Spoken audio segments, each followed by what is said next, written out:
Gracias, presidente. Quiero en esta intervención sobre este acto legislativo 192 de 2012, como representante del Foro Democrático Alternativo y de los pueblos indígenas, pues ratificar nuestra posición respecto a las prevenciones que nosotros tenemos de ser aprobado este acto legislativo, ya que consideramos pues que no es como muy beneficioso para la democracia ni para la constitución política de nuestro país de 1991. Considero que la ampliación de la garantía de los derechos para las Fuerzas Armadas, tanto para los militares como para los policías, al igual que la ampliación de sus derechos consagrados en un fuero militar, pues puede ser demasiado riesgoso para incrementar en el país lo que tiene que ver con la violación de los derechos humanos y el derecho internacional humanitario. Y digo eso no porque sea enemigo de las Fuerzas Armadas de nuestro país, sino porque desde la propia experiencia y desde el conocimiento que tengo de los más de 50 años de conflicto político, social y armado, pues he visto y he sido testigo de múltiples violaciones a los derechos humanos en contra de los sectores agrarios, de los sectores populares y sociales, de la izquierda y de la oposición, y en particular del movimiento indígena, cometidos por los actores armados pues en el marco del conflicto, pero muchos de esos crímenes y delitos cometidos fundamentalmente por las Fuerzas Armadas. De ahí pues mi prevención a que se le amplíe el fuero militar y las garantías a las Fuerzas Armadas sobre los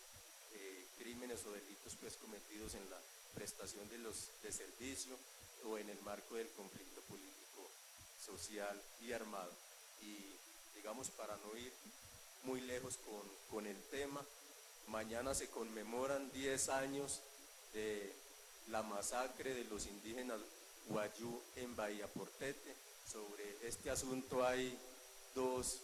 versiones, una que tiene la Fiscalía y otra que tenemos los pueblos indígenas, en materia pues de no dejar ese crimen y esa masacre en la impunidad. Ya se ha avanzado respecto a procesar y castigar a los autores materiales, pero aún la Fiscalía y la Justicia ordinaria no ha avanzado mucho en lo que tiene que ver con la participación de Fuerzas Armadas o de los militares por acción o omisión en esa masacre de Bahía Portete. Los pueblos indígenas seguimos reclamando castigo, verdad y la responsabilidad pues de todas las personas que participaron en esta masacre. Y pues digamos que sería muy preocupante que ahora todos estos hechos ya no los siguiese manejando la justicia ordinaria, sino que lo manejase la justicia penal militar, y el riesgo de que de pronto quedasen en la impunidad y no se esclareciese la responsabilidad de las Fuerzas Armadas en masacres como el caso de Bahía Portete contra el pueblo Wayuu en la Guajira, y pienso que sobre muchos otros asesinatos y masacres contra pueblos indígenas de nuestro país. El ampliar entonces el fuero militar de las fuerzas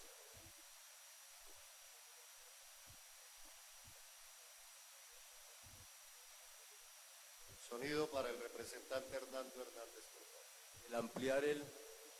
fuero,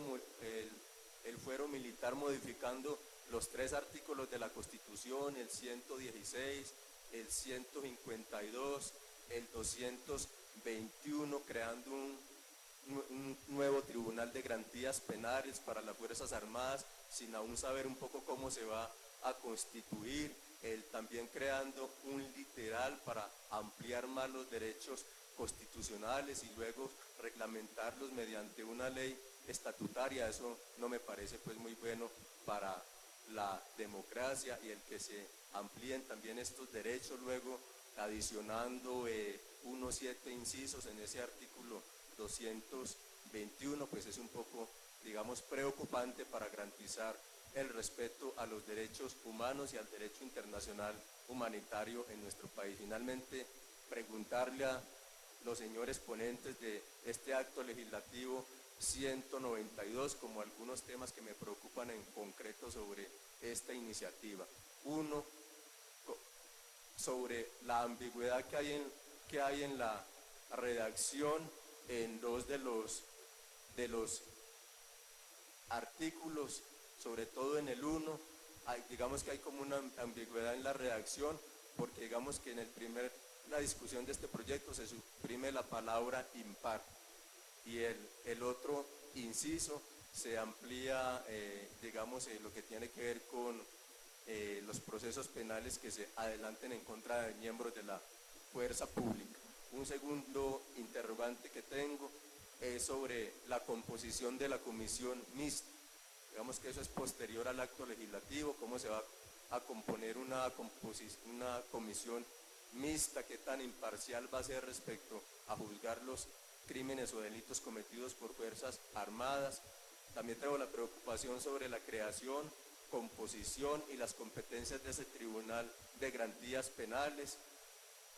La preocupación sobre la posible intromisión que pueda generar la justicia penal militar en la justicia ordinaria o viceversa, la preocupación sobre los centros de reclusión especial para los miembros de la fuerza pública. Me pregunto si vamos a crear más RICSOR para militares condenados por derechos humanos o derecho internacional humanitario como los RICSOR de Melgar. Esa es una gran preocupación, y la determinación de reglas claras de competencia entre las dos jurisdicciones. Esas son pues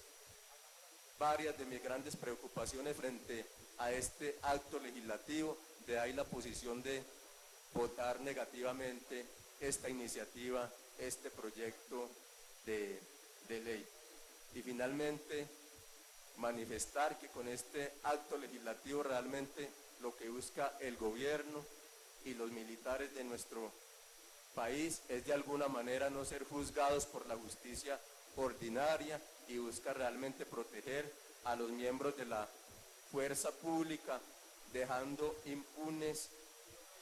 conductas delictivas que pasarán a ser competencia de la justicia penal militar. Ahí también nuestra preocupación, porque en el país se sigan cometiendo falsos positivos, el tema de las desapariciones de civiles, como en el caso del Palacio de Justicia, el tema de los crímenes extrajudiciales, el tema de las masacres. Veo pues no muy conveniente la aprobación de este acto legislativo, por eso reafirmo la posición del polo de nuestro voto negativo y de la inconveniencia, repito, para garantizar el respeto a los derechos humanos y para garantizar el cumplimiento del derecho internacional humanitario en nuestro país. Muchas gracias.